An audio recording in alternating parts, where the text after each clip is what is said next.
There's one thing that the fitness industry is good at. It's giving people eating disorders and all kinds of disordered behaviors around health and wellness.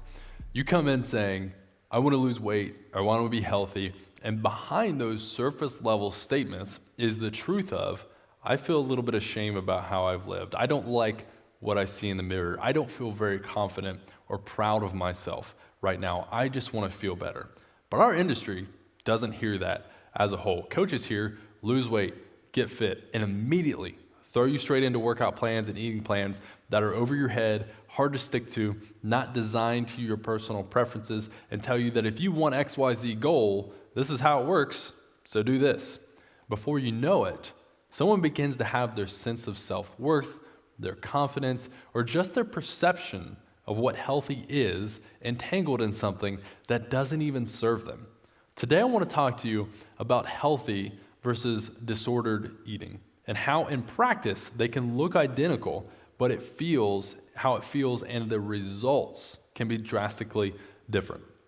Our industry doesn't take time to get to know our customers very well. Whether it's one-on-one coaching or promoting behaviors ourselves on social media that you end up copying, one way or another, you end up with negative feelings and emotions about your body, about your sense of worth, etc., entangled with how you eat. Even if you're making progress with your fitness, you're still imprisoned by anxiety around your nutrition. You end up checking food labels every single day, an essential and important thing to do, yes, but you are obsessed about it.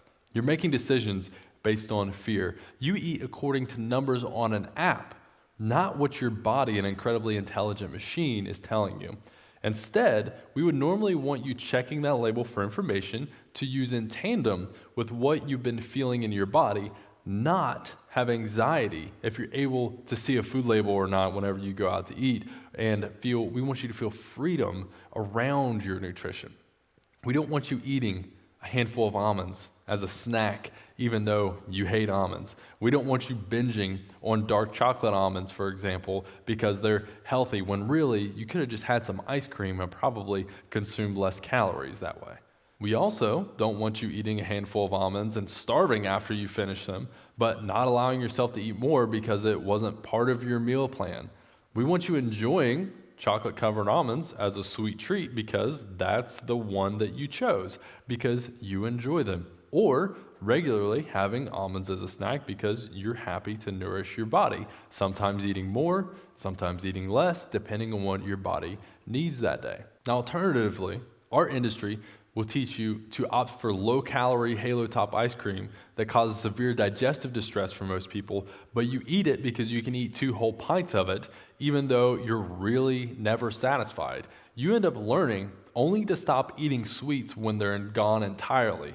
You learn an all-or-nothing approach to the foods that you enjoy. You don't trust yourself around sweet foods. You learn to barter with yourself around what you really want and treat enjoying food as some sort of special scenario that you have to earn. Before you know it, you develop fear and anxiety around certain foods and binge eating habits, and you feel totally out of control with your eating unless you're on a really strict plan that you actually don't even enjoy. Sounds really healthy, doesn't it? If we aren't careful, we can take healthy habits and make them very unhealthy, anxiety-inducing behaviors that detract from our life. We can develop disordered ways of thinking about food that is entangled with our sense of self-worth that makes mealtime an absolute nightmare 3 times a day. Checking labels, eating whole food snacks, enjoying ice cream or choosing not to are all healthy behaviors, but why we are doing them, our thoughts behind those decisions, are vital to our well-being. Understanding why we are making the decisions that we are making, both from a knowledge standpoint and from personal perspective, is so very important.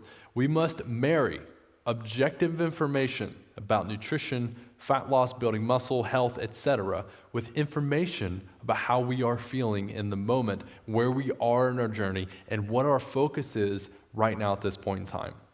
As humans, we like rules. We like them with nutrition because it keeps us from needing to think, and that is efficient, and our brain likes that. But if we're giving ourselves rules around nutrition to achieve a goal that is motivated by a very negative emotion, we're teaching our brains to think of food as a reward for being good or something to be punished if we are being bad.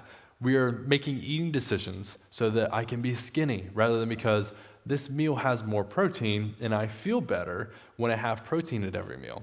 That's very different than Chase said I need to eat protein to lose weight, right? So those two mindsets are gonna feel very differently, even though the meals that you're eating might be identical. When we zoom out and we consider what we really want, it isn't a list of rules that we hate. It isn't eating foods that we don't like. It isn't walking on eggshells at the grocery store or Texas Roadhouse. We want to feel good. We want to learn how to be healthy in a modern context without eating like a caveman or never eating carbs because Lord only knows why. We still haven't figured out why. That's common knowledge in our fitness community. But why in the world would we teach rules and absolutes that don't fit your lifestyle, make you hate the behaviors that will lead you to health? That's what our industry does because they themselves are often tortured by anxiety around food. Sometimes it's so extreme that their diet becomes extreme and they have an extreme physique. It looks awesome, great, but it's a compensation for an insecurity, an immensely unwell individual trying to cope. That is not health. That is not being well. On the surface, it looks healthy, but it's a facade. And what's more, you can develop food aversions from eating certain foods in times of high stress. So if you're experiencing anxiety and stress about your nutrition, and that's the only time you eat healthy foods, your brain is going to learn to associate spinach with a very negative emotion. And I will give you a very personal example on this. I was sickly skinny growing up. I was naturally a very small person. At 6 foot tall, I was 140 pounds before I started weight training. In order for me to gain weight, I had to eat until I almost threw up. And I did that for years and years with the same exact foods. I didn't necessarily hate it, but I never listened to my body. And over time, I developed aversions to certain foods. At one point, it was so bad that if you mentioned ground taco turkey with jambalaya rice, I would get visibly ill. I just now, years later, am able to eat Quaker oatmeal packets. And I seriously struggle to enjoy foods out of fear for them being unhealthy, even after learning how those foods impact my body and what I thought was a big deal really wasn't in the right context. And amounts to me still struggling to enjoy these foods.